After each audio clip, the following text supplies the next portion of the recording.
Happy Monday and welcome back to another exciting episode of the Rocketeer Minute, where each and every day, Monday through Friday, we go over 1 minute of the greatest adventure movie Walt Disney's ever made, the 1991 Joe Johnston-directed feature, The Rocketeer. I'm one of your hosts, Jim O'Kane of TVDads.com. And I'm Hal Bryan, an airplane nerd from the Experimental Aircraft Association here in Oshkosh, Wisconsin. Hal, there's that music. Yeah, wait. There's that noise. You're listening to a special Billy Campbell episode on the Rocketeer Minute. Ladies and gentlemen, Billy Campbell. I'm not even going to comment. Going to comment. We're too good for our own theme now, are we? I just don't even have any energy left. It takes all my energy listening to that. It's wonderfully done, but enormously taxing. Only about 30 more times to play it, so it'll be fine. And in about 13 years, when Anton is 16, we'll send him a copy, and then we'll see what he does with it. Hey, Dad, listen to this. Yeah. But yes, we are joined again with Billy Campbell himself, the Rocketeer, and his son Anton, who is in the background critiquing to make sure that Daddy gets it right. Yeah, he may make an appearance. We have no idea. Right now he's engrossed in Sarah and Duck. But, anything could happen. Yeah, but, he knows quality entertainment, so that's good. And while your son is watching that, we're watching Howard Hughes telling you all the reasons why you should hand over the rocket pack, because there's a gigantic Nazi spy ring and flying commandos, the works.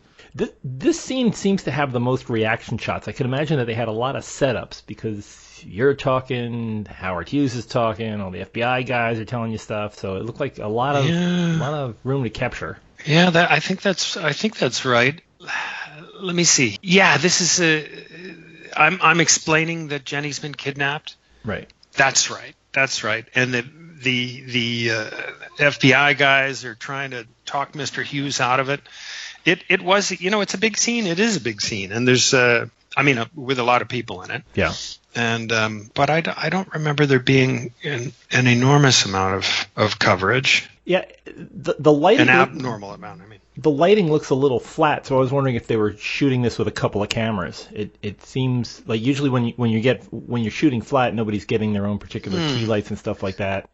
They're just kind of moving around. They could have been capturing some of them, but there's a lot of scenes where it's just Woolley and Fitch. So I'm thinking you might have been out of town at the time when they filmed some of the pickup shots there. I don't recall that being the case. I remember us all being there at the same time. This was down in San Pedro, and it was. We shot this at the same time in the same week. I think we shot.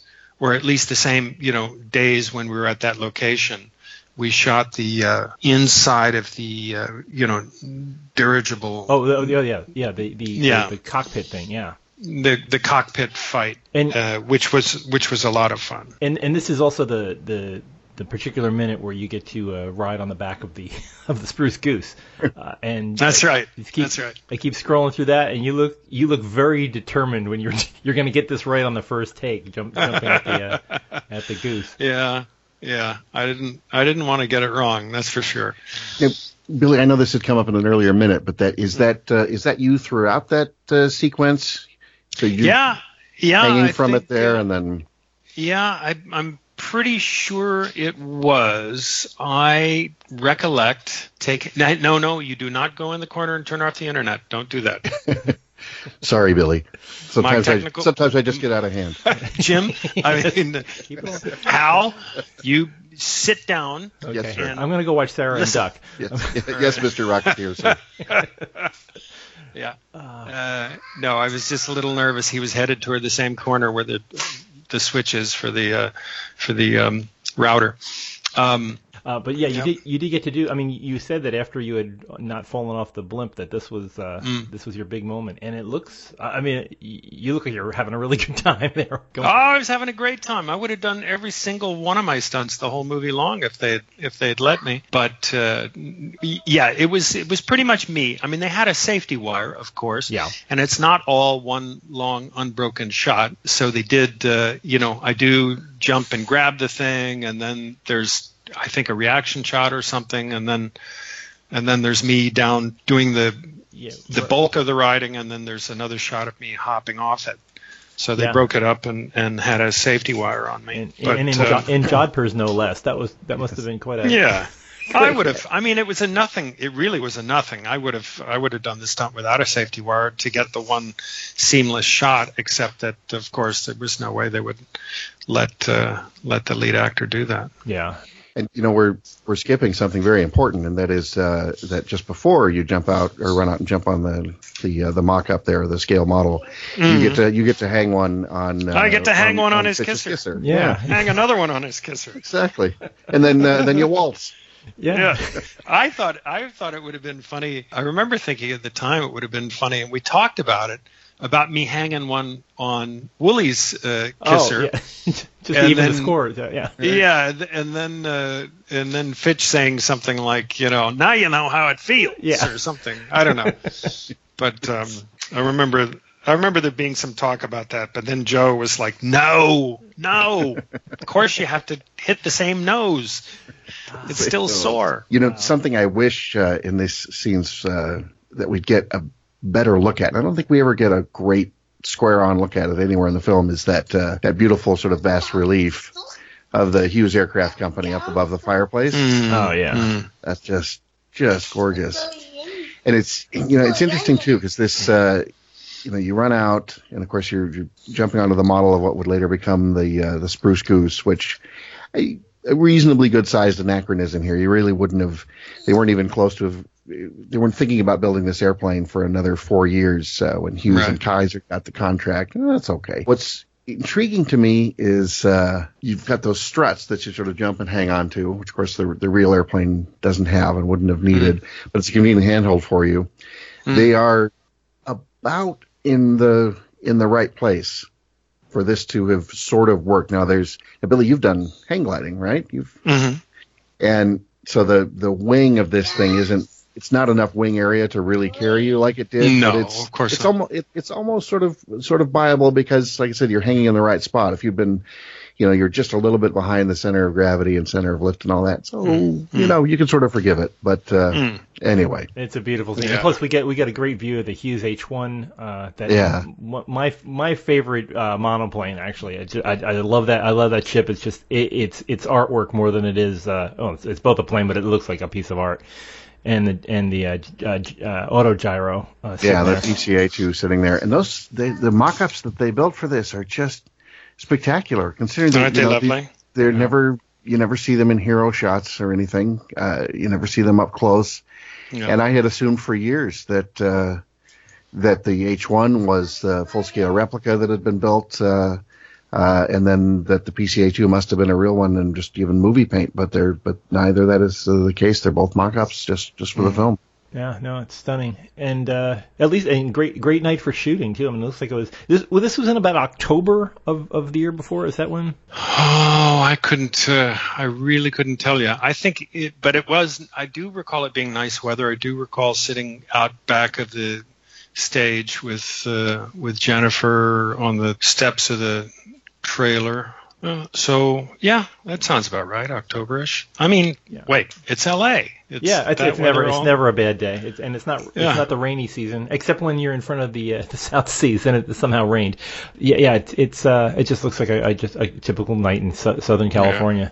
Yeah. And we have to ask our super collector Mike Bruno where he hangs his Spruce Goose. I'm assuming he owns that thing somewhere. It somehow made it to Mike Bruno. But a great looking scene and a beautiful fade there at the end. The dissolve into the picture of Copernicus, Kepler, and Newton. I think it's there at the top of Griffith Park. So we're going to get into one of our final set pieces here, which it's the great showdown. But we'll save that for another day. And right at the very end, just before that dissolve, I've never really stopped and paid super close attention. Carrie O'Quinn has the line as Howard Hughes about what do you know, the son of a bitch will fly, and Woolley and Fitch are still sort of irritated and frowning, but the look on Alan Arkin's face, so Peavy back there, he is just, number one, he's thrilled to see his buddy escaping, but But I think too he's also pretty excited to see this thing go gliding away. He's excited to see another thing fly. He just has that childlike delight on his face. Yeah. And there's a great hero shot of Terry O'Quinn. I mean, he knows every moment where the camera's aimed. He really does. Wow. And that's just almost the most emotion we see from him. We see him sort of irritated and impatient throughout the film here and there, but he's always the, perhaps ironically for what the real Howard Hughes struggled with later in life, he's always sort of the coolest head in the room. In this one moment, he allows himself that little smile. Yeah. And I think we see a similar reaction right at the end of the film, but we won't jump ahead yet. But yeah, and we do have the two aeronautical engineers are the ones that are impressed about a whole different thing than anybody else in the room. I mean, that's what's important to them. And it's always important to have a good mustache. I think that's what we learn from this. That's what my grandmother always said. Wow, a beautiful minute, and now we're setting up to one of I think everybody's favorite scenes. This next showdown that'll be coming up in this week. We've got a great lineup of people coming to talk about this. Please, if you're listening to our show here on a Monday, stay tuned for the rest of the week because we've got some knockout guests. Not that Billy isn't a knockout guest, but you've heard Billy before. But these are some. I'm just the same old me. Yeah. What else? Well, nobody's ever going to top Anton. So no, that's true. That's true. Yeah. Anytime he's not on, it's all downhill. Yeah. He could be running the Sarah and Duck Minute in a couple of years. Don't worry, that'll be happening. But for folks who want to join in our conversation, we are always available on the usual social media places. Join us at Twitter, Rocketeer Minute. Find us at Facebook, facebook.com/Rocketeer Minute. Go to the big site, RocketeerMinute.com. Catch up on previous episodes. See pictures of Billy and Anton. I think we'll have one of those. So we'll have one of those on today's episode. And catch cool swag from Amazon. If you haven't watched the movie The Rocketeer by now, I don't know why you're listening to this show, but go get yourself a copy and listen to that. We'll check back with you next time here with some more fascinating guests on the Rocketeer Minute. So until next time, over and out. Can you say over and out? Say over and out. I'll do that. Yay!